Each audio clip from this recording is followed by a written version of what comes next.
Welcome. I'm Wayne Pierce, the Executive Director here at the Equity Center, and I have Dick Lavine with me from the Center for Public Policy Priorities to talk a little bit about the taxes you pay. Dick, it's good to have you here. Well, thanks, Wayne. Thanks for having me here. Got a question for you. Sure. Texas is known as a low-tax state, but we do pay lots of different kinds of taxes. Well, we do pay lots of different kinds of taxes, but mainly, if you look at it from the taxpayer's point of view, there's two taxes in Texas. There's the property tax and the sales tax. All the other taxes we pay, as you can see from this chart, it's only about 20% of the total. So we live or we die with the sales and property tax. And because we only have those two taxes, where most states have three, they have a state personal income tax, our property taxes and sales taxes are pushed pretty high compared to other states. If you can see from this chart, property taxes are almost half the taxes that people pay in Texas. About half of your property taxes go to schools, and the other half go to cities and counties and special districts like community colleges and hospital districts. Another 30% or more is sales taxes, most of which goes to the state. We have a 6.25% state sales tax across the state. And then in most big urban areas, you pay another 2 cents either for the city or the county, and if you have one, for the transit authority. But we're mainly a two-tax state. Now that's from the taxpayer standpoint. What about from the state standpoint? How do they see it? Well, let's look at it from the point of view if you were like on Senate Finance Committee or House Appropriations and you were writing a budget. You wanted to see where the money was coming from. Well, you do get a chunk from taxes. It's a little over 40% of the state's money comes from taxes, but almost as much comes from the federal government. Now, in the last budget, the one that we've already just completed, you can see from this chart we had more than another 40% from the federal government, although a slice of that, 7%, was from the Federal Recovery Act, from the stimulus money, and we know we're not going to be getting that kind of help again. So it's going to shrink back, so it's about 35% of the state budget, and that's where it's been for a long time. That's mainly for Medicaid and highways, and some that goes directly to schools for like school lunch or Title I programs. Then the rest of the money comes from a variety of sources, but I want to point out on this chart, down around 5 o'clock on the pie chart, the lottery. Because everybody thinks that the lottery is paying for public ed, and sometimes they wonder why they're even paying property taxes any longer. Well, the answer is that the lottery does pay for public education. It's dedicated to public ed, brings in about $1 billion a year. The trouble is that the state and local cost of public education in the state of Texas is over $40 billion a year. So you can figure that $1 billion, if you were trying to pay for all the schools in Texas, when they start now late in August, using only lottery money, you would run out of money before Labor Day. The lottery pays for 3 or 4 days of schools, that's it. So $1 billion is a lot of money, and it helps, but it has nothing to do with solving the problem of funding public schools anymore. But on this chart, we're looking only at taxes. And you can see, as I said, the sales tax is really important. The sales tax you can see here is more than half of the state tax revenue in the most recent completed biennium. And then you can see, let's start at noon and work our way around this pie chart.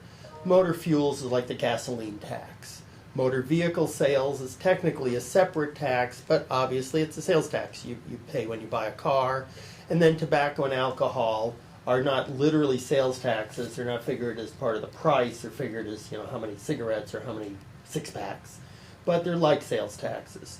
So that's about 3/4 of the taxes in Texas are what we call consumption taxes. They're based on how much you spend on items, and we'll see that has, in a couple of slides, that has a real effect on who pays Texas taxes.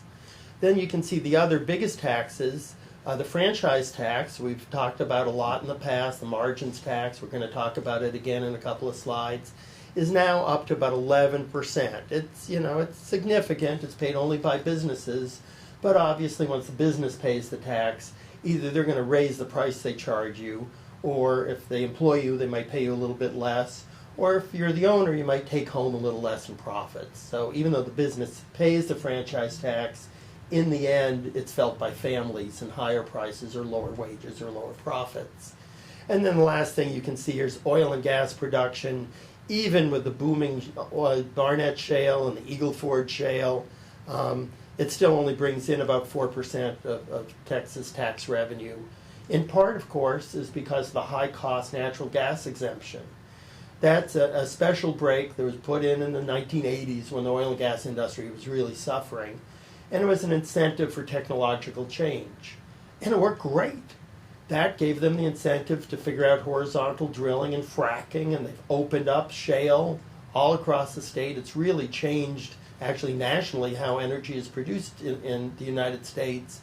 But we still give them the tax break. And that's $1 billion a year for an industry that's obviously doing quite well and is now technologically quite advanced.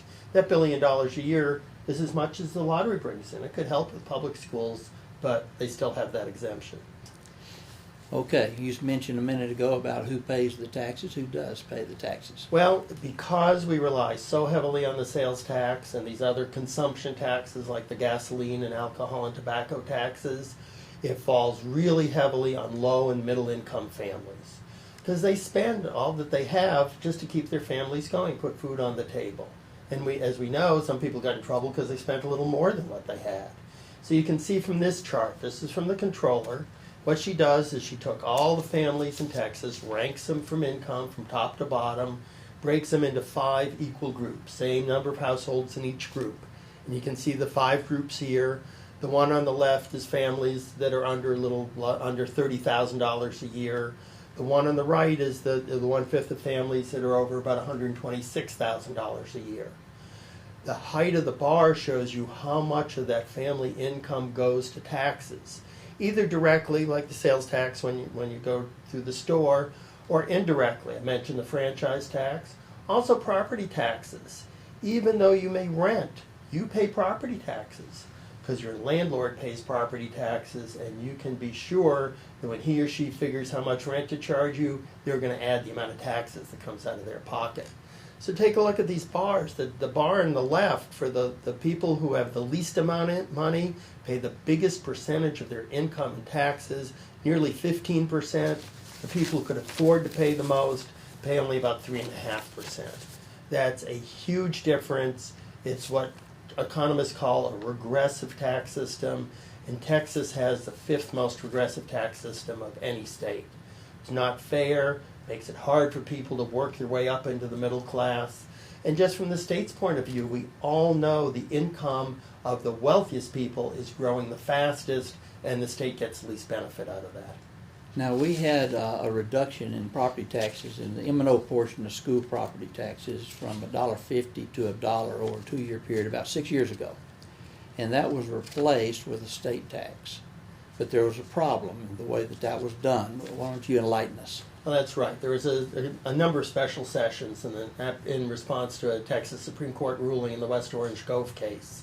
And then in 2006, they finally struck upon a plan forcing all the school districts to compress their tax rates by 1/3.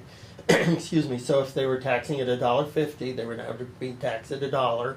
But the state said, don't worry, we'll just raise more state revenue and you'll be no worse off. That's where this whole target revenue concept came from. Mm-hmm. So for the state to make up the difference of the money that the schools were losing, they raised the cigarette tax by $1, and then they changed the franchise tax, the business tax, so that it's now called the margins tax, because it's on the margin, or the difference between your gross receipts, everything the business takes in, and either their cost of compensation, what they have to pay their workers, or their cost of goods sold, what they pay to have materials that they then process or package or something and then sell. And what this chart shows you is the original forecast is on the blue bars.